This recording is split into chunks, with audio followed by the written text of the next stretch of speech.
The Book of Esther, Chapter 6, King James Version.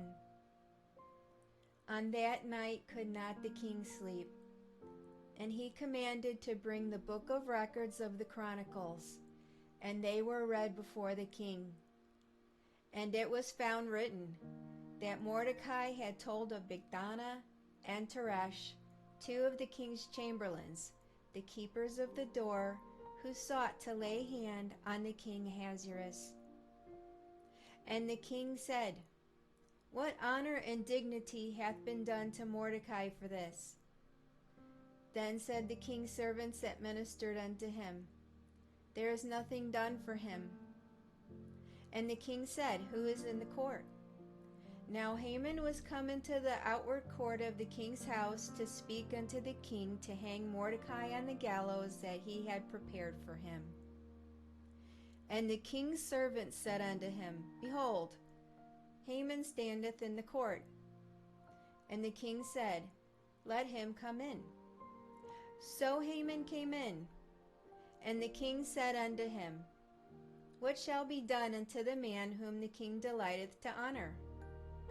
Now Haman thought in his heart, To whom would the king delight to do honor more than to myself? And Haman answered the king, For the man whom the king delighteth to honor, let the royal apparel be brought which the king useth to wear, and the horse that the king rideth upon, and the crown royal which is set upon his head. And let this apparel and horse be delivered to the hand of one of the king's most noble princes, that they may array the man whom the king delighteth to honor, and bring him on horseback through the street of the city, and proclaim before him, Thus shall it be done to the man whom the king delighteth to honor. Then the king said to Haman, Make haste, and take the apparel and the horse, as thou hast said, and do even so to Mordecai the Jew, that sitteth at the king's gate. Let nothing fail of all that thou hast spoken.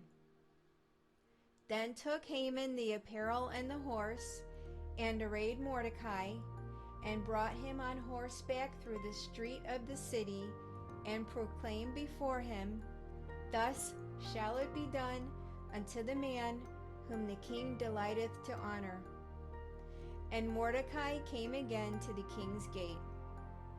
But Haman hasted to his house mourning, and having his head covered. And Haman told Zeresh his wife, and all his friends everything that had befallen him.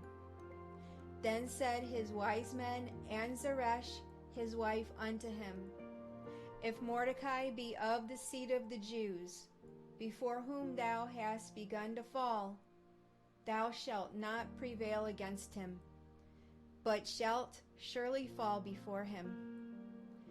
And while they were yet talking with him, came the king's chamberlains, and hasted to bring Haman unto the banquet that Esther had prepared.